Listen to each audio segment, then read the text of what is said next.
Hi, this is Nicole McCaskill, Community Learning Coordinator for Equipped. Thank you for participating in the upcoming recorded content. Mindfulness in Nature, 5 easy activities to do with children of all ages and abilities. This content was originally presented and recorded on January 11th, 2024. The facilitator is Lisa Butterworth, doctoral student at UNC Greensboro.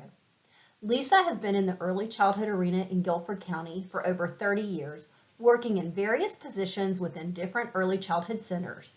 In addition, she worked as a technical assistant and in educational publishing. She's currently working on finishing her PhD.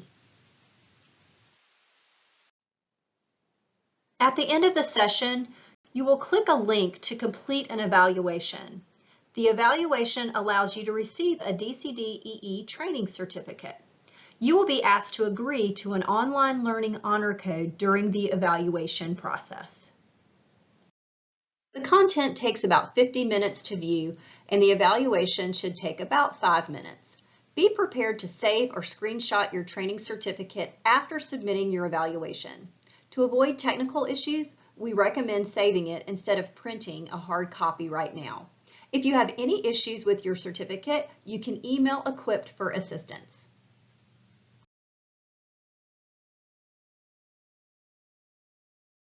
So if you want to turn your cameras off and follow along, this is meant to do while you're walking. And since we probably all have had a day and we're just now getting settled into the space, this might be a good opportunity. Turn your camera off, stand up, and walk around as you listen to this. And we're going to do a couple of minutes of this one. Mindful awareness isn't about adding anything to our to-do list. In fact, it's not about doing it all. It's about being. One thing I love about mindfulness is that you can actually practice mindful awareness as you're walking and engaging in other daily activities. Right there. Does that say EN? So welcome now to this meditation for mindful walking. I wonder why I can't get it. As you walk at a normal pace, please take a moment to connect with your breath. Often we'll spend hours walking, sitting, going through our day without ever noticing our breath. But it's always with us, a constant companion throughout our day. So I invite you now to bring your focus to your breath, even as you continue to walk. Can you feel the breath flowing through your nose? Can you feel the rise and fall of your chest as you breathe in and out? Next, please shift your focus to your feet. Notice as you press one foot into the ground, then shift your weight and press the other foot into the ground and step. Okay, we'll stop it there. Just wanted to give us a moment to get centered.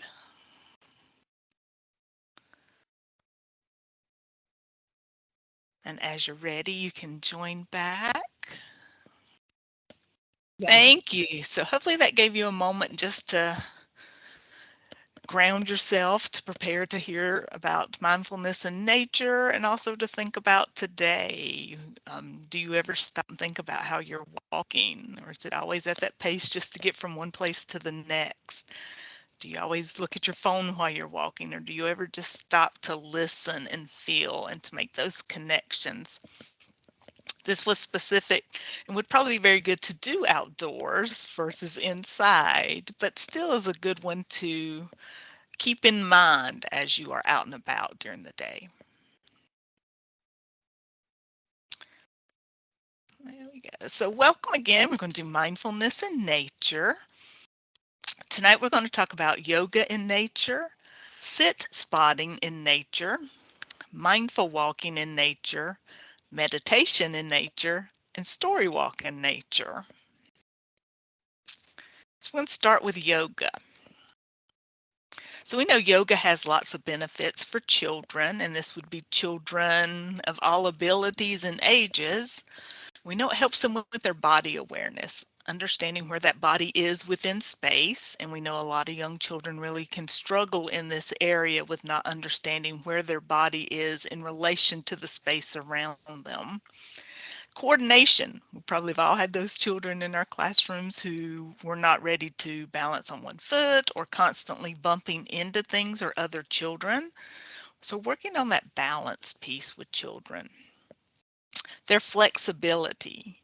And starting yoga younger probably would have helped me in today having that flexibility be part of who I am. But while they are young and flexible, getting that instilled in them, that this yoga can help with their flexibility. Their focus and coordination. Again, we have those children who during the day may need some extra tools in their tool bag to help them focus. Or if we know an activity is coming up that's going to require focus, we have some tools in our tool bag as educators to help them prepare to focus. Their self-esteem. When you feel good about yourself and what you can accomplish, it'll boost your self-esteem, and yoga can do that. And then it helps children develop ways to self-regulate their bodies. And we know that when we talk about social emotional development, that is a big part of that. Is our jobs as educators is to help provide those tools to the children in our programs so that they can self-regulate themselves.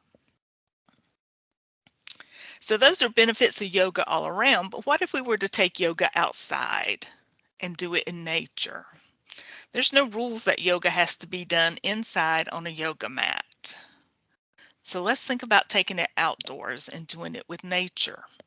By doing this, we add some additional benefits to it. That connection to their natural world, being able to go outside and to focus and to do your yoga poses that may be nature-based, while outside can provide that connection to the outdoor world.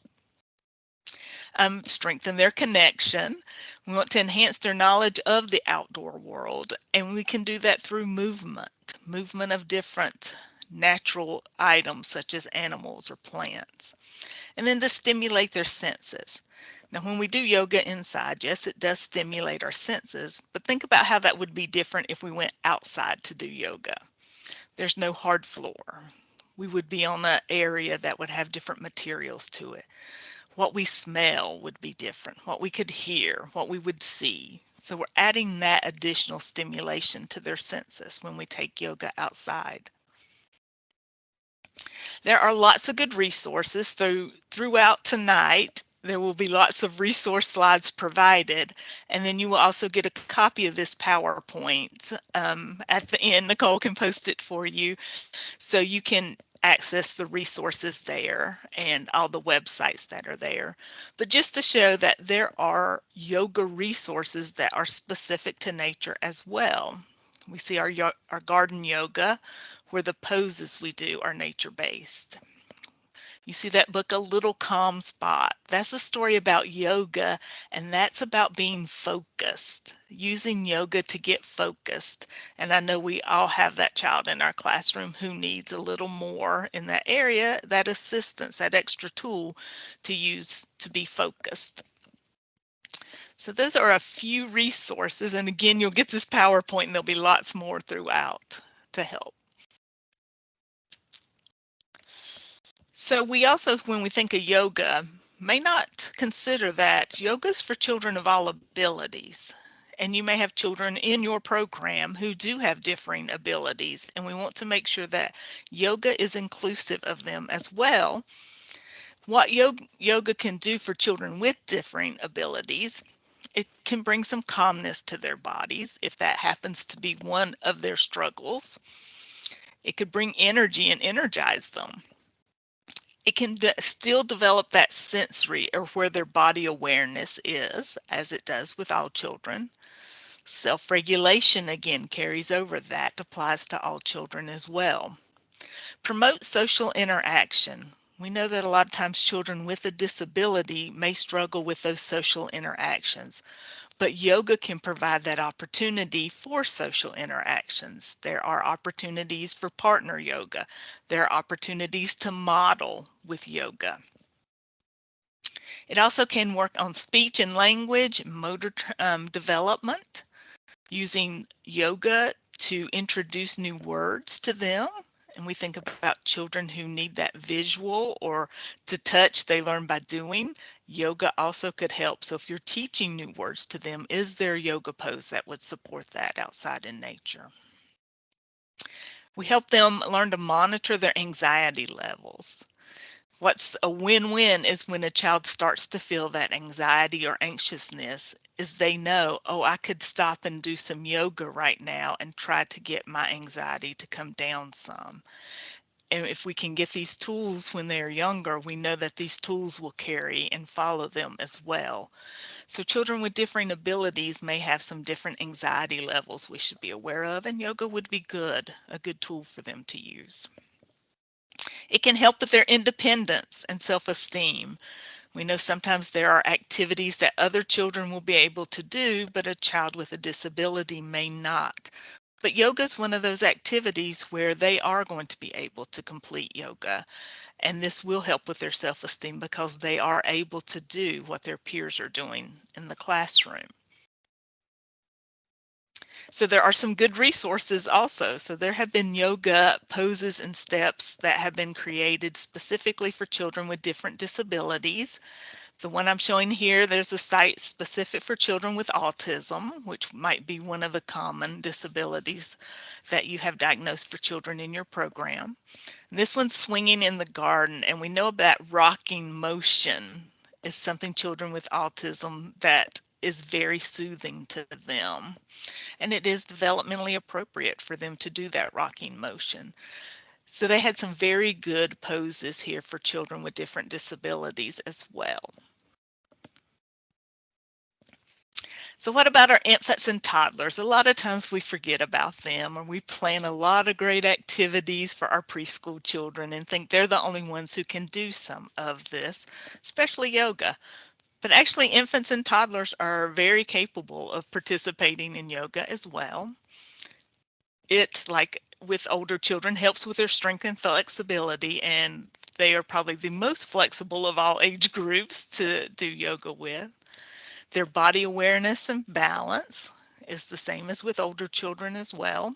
Emotional regulation works with infants and toddlers too. Their language and social skills. But a new one that we see with infants and toddlers is bonding. That bonding they can have with that primary caregiver or whoever is doing the yoga with them. This could be used as a bonding experience as well. So what, if you can imagine, does yoga look like with infants and toddlers? This is what it can look like. I know you can't help but smile when you see these pictures, right? These kids outside on the grass on a blanket. That pose is so natural for them to get in already to do. But you can see some, we have an adult with them and the child's imitating. And some they're just moving around out in nature in their yoga poses. So we need to remember that even as young as our infants and toddlers can participate and benefit from yoga, just as our preschool children can as well. And here are some books that are specific to infants, toddlers, younger children that are yoga based as well, where we would see those very simple poses that children could get into. And I chose these two because they also have nature focus with the poses.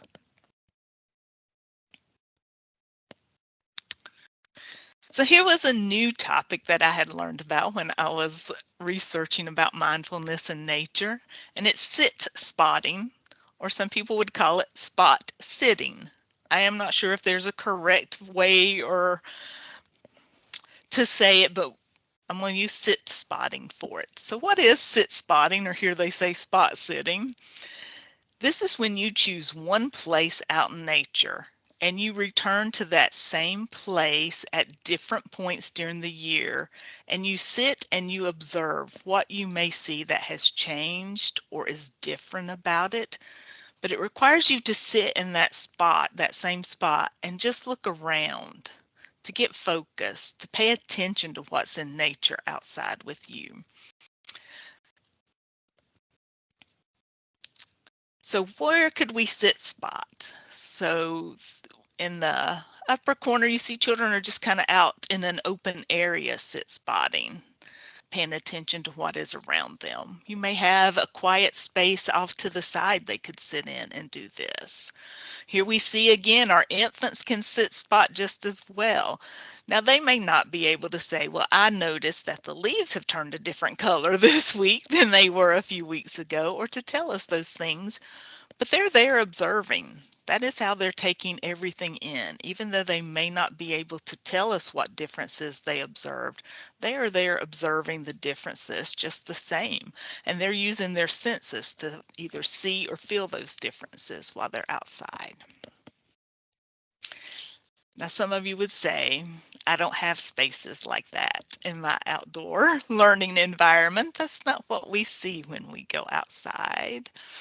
And that's okay. I'll show you some different ways that that could look too, but make sure you also find a spot for you. Sit spotting can work for adults as much as for young children, and it's important for us as educators to make sure we're taking that time to be mindful ourselves. So find that one spot for you where you can sit and look. So there's some benefits of sit spotting. So they include self-awareness. That gives you that chance to sit and focus on what's inside or all around you. It gets you grounded and calm. It can bring that peace to sit there and to look. It's good for insomnia, which brings me back to this could work for adults as well if you spent some time in the evening to find that one spot that you return to frequently to sit spot. But this took me to that place of young children. So let's think of adults. Did we eat dinner tonight, and are we going to go straight to bed after we eat? Is that our routine? Or do we have some time in between eating and going to lay down? Now let's think of our yes, huh? Mostly not. Mostly not. That's right.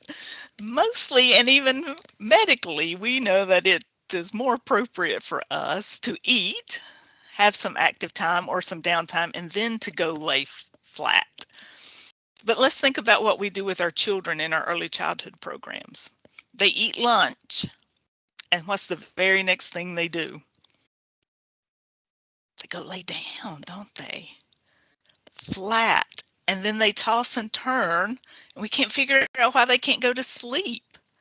It's because their food's trying to come back up. They ate, they shoved it all down, and now they're flat, and it's trying to work its way. They've had no time to digest that food. And we know medically we wouldn't do that for our own self, but yet that's our daily schedule for young children. We eat and we lay down for a nap. I think sit spotting would be a great activity to incorporate in that in-between time. We've eaten lunch. How about we go sit outside in our sit spot a few minutes? Sit. Get that calm to us. Give that food a minute to make its way down. And then let's try to go lay down and take a nap.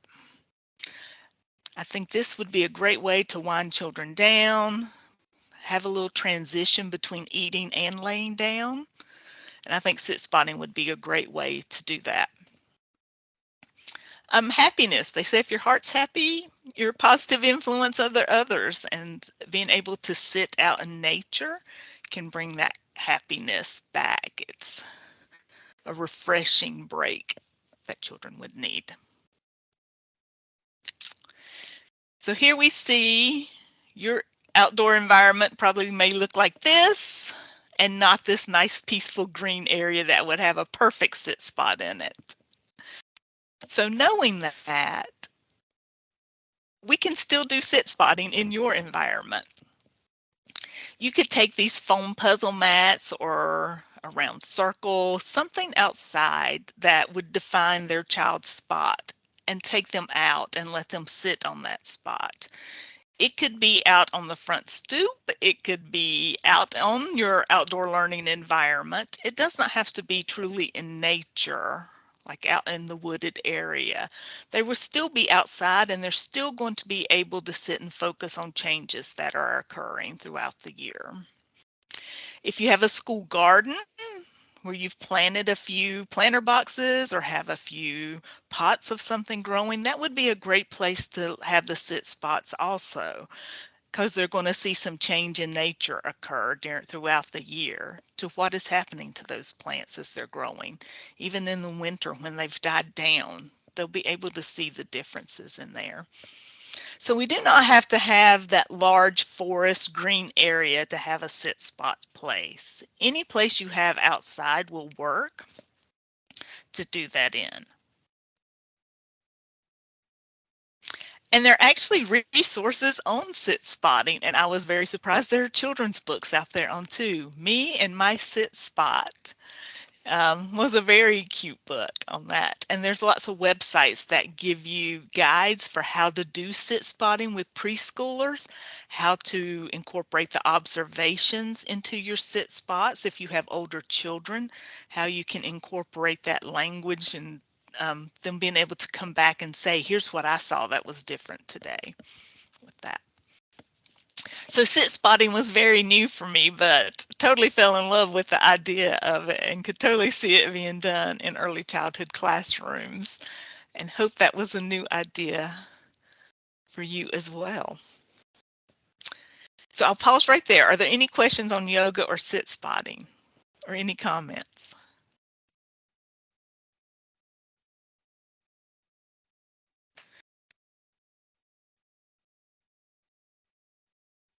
I can't see the chat yet. No, not in Oh, okay. So we will move on and do mindful walking. So we did just a touch of that when we were doing our meditation at the beginning. So things to think about for mindful walking. When we tell children we're going to do a mindful walk, it's not about going from point A to point B. It's not about we're going to walk from here to the fence and back. It's not a destination. It's more of we're going to take a walk, and while we're walking, we're going to focus on something specific, or we're going to stop and pause and listen, use some of our senses while we're walking. It is a very slow paced walk, so this is not something you would want to plan and you've got 2 minutes to feel something with. This would be a very slow paced. So you're going to need some time to go out and walk at a slow pace. It's usually in silence. Now, I am fully aware that is very hard for our population to walk in silence. But if we get them maybe to focus on something to listen for, like today we're going to focus as we walk on listening for any birds that we might hear outside. Today we're going to focus on any sounds. Do we hear any squirrels outside today? So maybe having that focus for them can help with that thought of we're going to walk in silence. And then once we've all finished the walk, we're going to sit down and talk about what everyone heard. They know they're going to get the opportunity to share when they do this. So mindful walking, to get started, we want children always to kind of stand up tall as we're getting ready to walk. They can close their eyes if they want at the beginning and take some deep breaths before we start. You can set the intention for the walk now. So if they're going to listen for something specific or look for something specific, maybe they're collecting something specific, this would be the time to introduce that. And then we start walking very slowly and silently with our intention of what we're going to do while we're walking. You could do a meditation while you walk, just like the one we heard, where it had us pay attention to how our feet were touching the ground. So you could play something like that on your phone, and I am not a proponent of introducing more screen time to children, but this would just be them hearing it, not showing them the images or anything. We're just listening to those words about what we could do. You also can find meditations where you could read it or once you listen to someone else's meditation, it could help guide you on how you would want to do your meditation while they're walking. Like this one's, how are your feet feeling on the ground? Do you notice something when you move from one foot to the other foot? Getting them that intentional focus while they're outside. Lisa, I feel like the questions that you just shared are not typical questions that I would think to ask children. I think when I take walks with children outside, I'm like, what do you see right now? And thinking about nature science and having them observe things. And the questions the examples you just gave is just such a different mindset in a way to think about a nature walk with children. Yes. And as we saw those benefits for yoga and everything, finding that awareness of your body outside in nature, that falls into this area as well. Yes. Finding that how do your feet feel? Probably no one's ever asked them that or taken the time. I mean, as an adult, how often do we really stop and truly think about those motions and those feelings, unless someone does a meditation, right? Like this. Yeah, and what's so interesting to me about that, Lisa, is as a young child, I spent a lot of time outdoors in the woods playing and that sort of thing. And just because I spent so much time outside, I became very aware of like how the mud felt between my toes or what the sand at the beach felt like. It was like just through those constant experiences, I became more aware of it. And then as you're reminding me of these great questions to ask children, I think, a lot of times our children don't spend that much time outside and they really need that adult support to make some of these important connections because they may not be getting it in the same way. So I love this idea. It's great. Yes, I agree with that too. I think their opportunity to go outside and freely explore in nature is so much more limited than probably the opportunity some of us had growing up in nature. And I do understand we're different environments around us, different circumstances that might have some influence on that. But yes, I agree. I'm talking about your feet sensations. Nicole mentioned, that mud squishing through your toes. And I know some people think, oh, I can't do that and all. But think about children. Do we ever take them out and let their bare feet experience the different surfaces? Do we ever take them out and let them walk on the sidewalk with bare feet? Or in the mud after it rained? I mean, this week would have been a great time to take all their shoes off and go outside and find some mud to walk in, because we've got plenty of it on our outdoor learning environments right now. Sand, water, mulch, the bricks. Just taking them outside barefoot to explore those. Now I know the first thing running through your mind is, okay, my licensing consultant's going to have a fit if she comes and all my children are barefoot outside. Does anyone know what the North Carolina, what DCDEE, what the rule and regulation is for children to be barefoot? I think I just read this the other. I was looking at some updated rules, and I think it said that children are to wear shoes outside. But I didn't look to see if there were exceptions or specific, learning ideas or, experiences that you could set that aside. I don't know. I have a copy of it on the next slide. Yay. So when you do, I did just a word search through the whole rules and regulations about barefoot, bare feet, and it comes up in this spot. Children shall not be allowed to be barefooted while outdoors if equipment or surfacing is too hot to touch. Have you ever seen mud too hot to touch? No. No. So as long as we are exercising caution, which I would expect everyone's already doing, would plan to do with this, as long as the surfaces are not hot, there's no rule or regulation to say that. And if you have to pull this up, it's perfectly fine to, when your licensing consultant comes, to politely say, well, This is the rule and regulation I was following. To see, because I do think there is a lot of misinformation out there about children being barefoot in our programs. So going out to walk in the mud is perfectly fine and would be a great Friday activity tomorrow for you all to do with your children, is to go outside and walk in the mud to do. Some other ways you could do mindful walking, you can add variations to them. A rainbow walk would be going out with the intention of looking for different colors you might see in nature. A breath walk, taking different kinds of breaths when you're outside, like a deep inhale and exhale, or maybe some short ones. Maybe blowing out really far, trying to blow leaves off the tree. Let's take in a deep breath and blow hard to blow the leaves off that you see on the tree. So giving some intention to how they're breathing and giving those breathing techniques to children that they can use to calm down as well.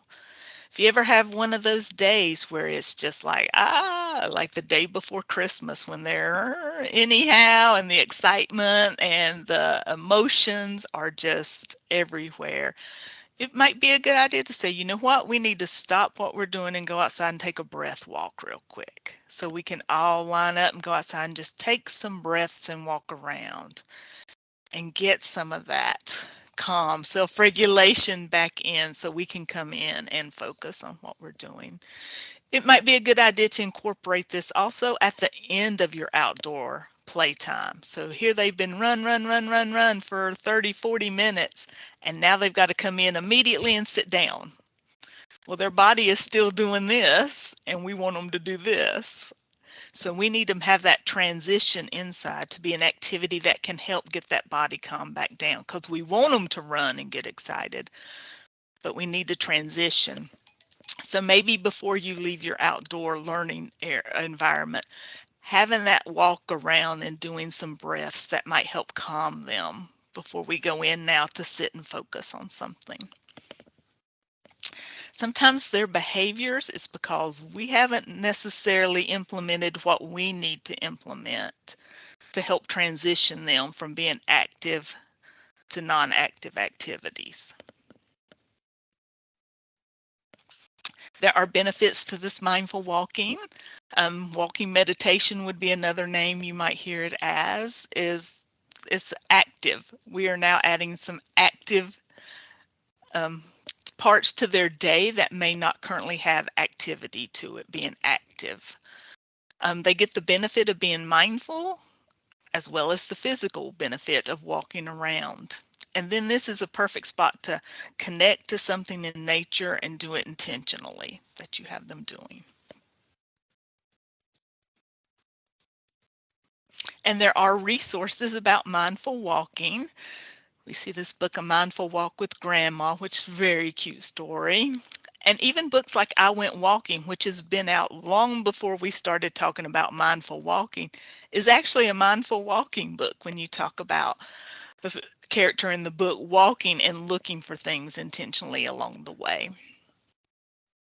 And there's also some walking meditations you can try, and these are videos, but they also, remember, you do not have to show the video. Use the sound portion of it so that they can hear.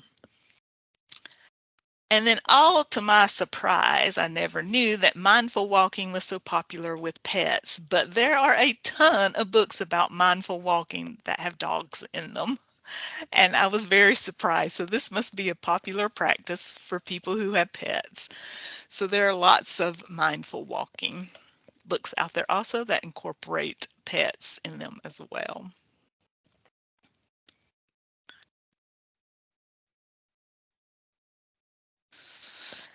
So meditation is our next section to look at. And when we think about meditation, I think about this girl like you see in this picture. You're sitting there, you got your legs crossed, and you're to do that. But that doesn't have to be what meditation looks like. It is something we can use for self-regulation. Again, it is also something good to do with sleep and rest. So, such as doing that sit spotting. If you do sit spotting once a week, and on the other days you do a meditation outside before you lay down for nap.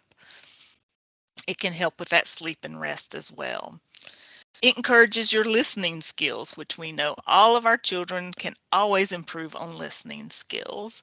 And so being out there and having that intentional listening part to meditation, where you are sitting there in silence to listen to what's around you. Increase their attention and focus, because they are having to focus on that one item or what is going around them. It can help with anxiety, and we do know that our children do come to us with a lot of anxiety right now. And this is great for children who have ADHD, which I know, again, this is something you probably see in your classrooms, is children with ADHD who need something to help regulate their bodies more often, and having this and a place to do this is perfect for them. There's some good meditations for children to do. They would be great to do inside or outside. And again, if we're out in nature, we've done our active play before we come inside, maybe if we sit down before we walk in and do a quick meditation to come in. And now you see we've started getting a variety of tools we could use for activities to transition from outside to inside. So we're not doing the same activity every day. We could mindful walk, we could sit spot, we could do a meditation. So now we're starting to see that we have a lot of resources we can pull from. A lot of these are guided, so they're going to have children do or listen for certain things as they walk through them. And there's some great books about meditation, taking those breaths. And these books are very good about different ages, being appropriate for different ages. Again, we think infants and toddlers may not be able to sit and take a breath, but they could. We're sitting down and teaching them one breath to take and to breathe in and out, modeling for them. This is appropriate for infants and toddlers to do as well. It's also appropriate for children with disabilities to participate in breathing activities. Tummy ride is they lay a stuffed animal on their stomach while they're laying down, and they watch the stuffed animal go up and down, up and down. Think about doing that outside in nature. We could put a leaf on us. We could everybody go get an acorn and see if we can breathe up and down and keep our acorn on as we're breathing.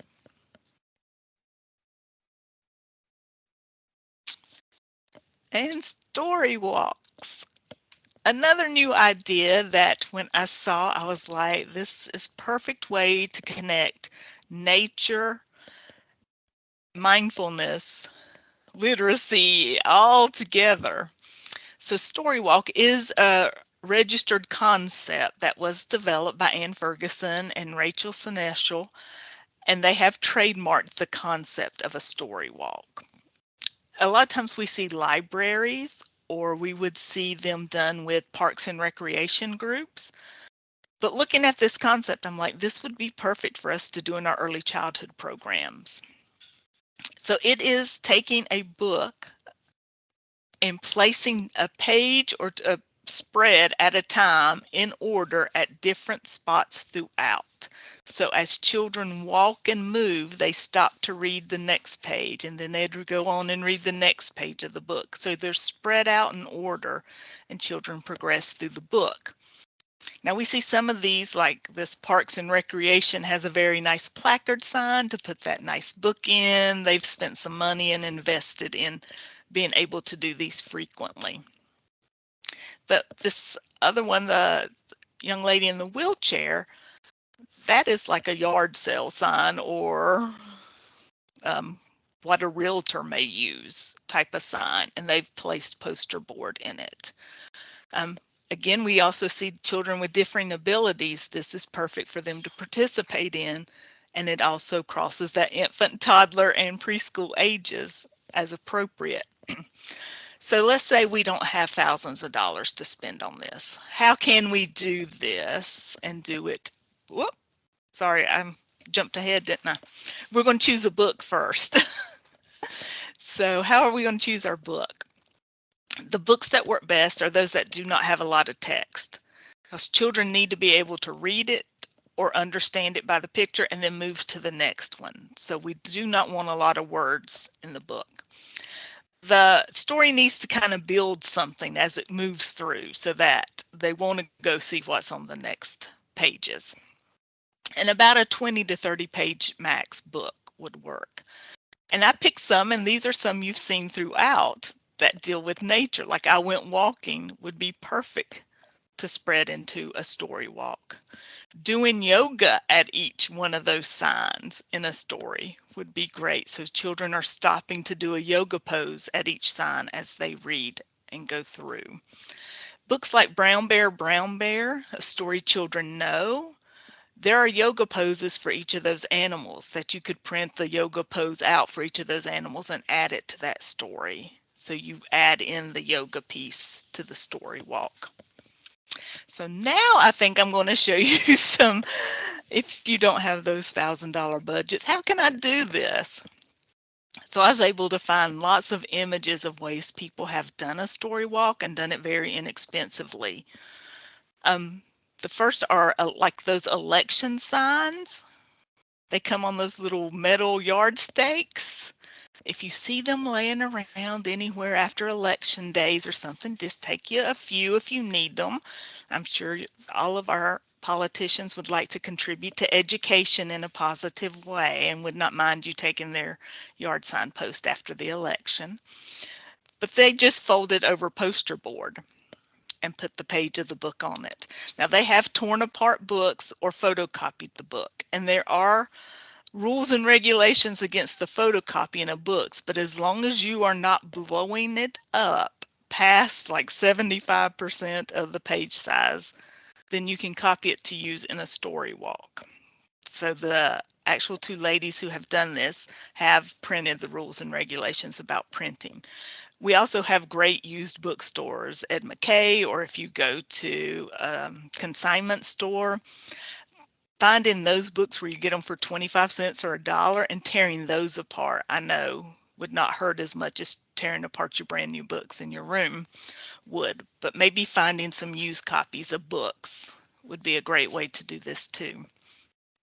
The children in front of the tree are doing a book where the yoga pose was added to the story based on the characters in the story. So you could add that in it as well. That's just on a wood yard stake that they've put those. We see them in frames and hung on a fence. So if your outdoor learning environment has that chain link fence, and we're always looking for ways to make that fence look a little better or incorporate it a little more into our natural environments, turning it into a story walk along so children are using that area also. The first one, they've just laminated the pages and looks like they kind of zip tied it to the fence. So talk about inexpensive. That one is. They also have used, you put them out in the garden, the little hooks that you can get to hang pages on as different options. But you see, these children are stopping and doing something at each one of these. These books are having them do yoga. They're having them pay attention to something out in nature. So we're taking that nature piece now and combining it into this. We can put all of those mindful activity books that have been mentioned as resources could very easily be turned into a story walk. And those tent signs like the floor is wet or whatever those white tent signs you see out and about is another way to another option to use to post your stories. And then we do see one in an outdoor learning environment where they have put the signs around the perimeter. And the one at the bottom that says story walk on it, that fly like a bird to the next sign. So here we are putting some physical activity as they move from sign to continue. The actual story walk posts their images of all the story walks that happen across the United States. They can submit their images to those two websites. So those are good websites to go to if you want to find some other ideas of how you could make a story walk, what materials you could use. But I really tried to find some that would be inexpensive, because I know we all are not going to have those nice placard wood stands like Parks and Recs may have. But I think we could very inexpensively put a story walk in our outdoor learning environment. So why would we put a story walk out? And this one is about hiking day, which would be a very good one for incorporating nature. They help build children's interest in reading, and we're connecting it to physical activity while we're outside. They would refer to this as green exercise, going outside and being able to incorporate exercise while outside has proven to help physically with your blood pressure, increase self-esteem, a positive effect on your overall health. They're used all over the world, so you will see this as a concept, but maybe not have that nature piece tied into it with that. But it's really to focus on promoting your physical well-being of families and getting them outdoors. This is another great opportunity for you to involve families. A lot of these activities have not mentioned the involvement of families in a story walk into the other activities, but a story walk would be one where, if it's outdoors, invite your parents to have their child take them through the story walk when they come to pick up. If you're having a family picnic out on you're in your early learning environment, maybe have them come and do a story walk while you're outside with your family. So this would be a great one to have family involvement, as well as I think you could get some parents that might help with the creation of your story walk materials. And a calm down area. So I know we all have calm down spots in our classroom, but what do we do when children are outside and need a spot to go calm down? I think more often than not, they're just kind of removed to the side. But we could have a space, just as we do in the classroom, where that is an option if they choose or feel that they need to go somewhere and calm down. So what are some things we could put in that would be safe to leave outdoors? We have calm down stones, taking rocks and using that puffy paint and giving them something to run their finger over and count as they take their breaths. Using a leaf. I know it's hard to see my hand. A lot of the breathing things talk about using your hand and breathing in and out as you trace your fingers. We can use leaves to do that as well. Things in nature, tracing it while we're breathing in and out. We could put rain sticks that we've had the children make or collect with natural materials that they find outside. And also in nature, there's things that smell that those scents can help calm our body, such as lavender is a very good example. Making some lavender scent jars to leave outside. So these are all materials that we could leave outside and make a calm down basket. So if children do feel the need, you know what, I need to walk away and calm myself down, that they have those same options and tools outside to help them as we're providing them inside the classroom as well. A space outside. These are some I thought would be some of the easier options, less expensive options if you wanted to create an actual space. These were using pallets or garden trellis, which if you get the garden trellis at Lowe's, it's already nailed together like that. It's just putting it up in that TP shape there with it. So some inexpensive ways, and maybe you've got some families that could help with the assembly, but giving them an actual space to go calm down in that is away from the activity that we would like to see in our outdoor learning environments. And I've got a list of lots of additional resources too. If you have school agers in your program, do not want to leave them out. I've put some resources in there that might be helpful for school age children.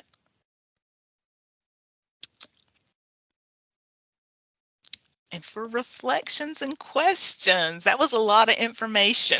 I know I kept throwing a lot at you, but would love to hear, is there one of these ideas that you are like, no, I'm going back. That's the one I want to try to implement. I think I can do this one. Anybody going to take their children walking in the mud tomorrow? They're like, you're pushing it now. Yes, Vicki, did you have one? Well, I love the story walk idea. I never even thought about that. So I definitely want to try that. And I will say I worked in a pre-K class and they love yoga. They love it. Yay. So Very cool. I like the story walk as well. We're really hoping some centers try the story walk, and we'll take some photos and send to Nicole so we can see yes. what is happening. I know Sequoia wrote in the chat box. Find my mouse to get over there. She said she wouldn't mind a mud walk. Oh, okay. If Good you for walk in you. the mud, Sequoia, take photos and send it in.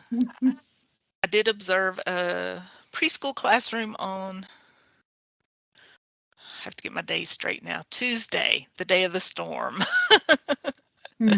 I went that morning and observed, and there was a young man in the classroom, and he was having some anxieties that day, and one of the teachers was going to take him for a walk. She didn't say outside, but he went and grabbed his umbrella because he thought we're going outside to take a walk. So she grabbed hers. Oh, wow. And they went outside. He needed that. It's like a meditation walk. He needed to go outside and walk a minute and breathe some air, listen to the rain. And he came back and he was good to go the rest of the time. But I was like, wow. Insightful. Yes. Yes.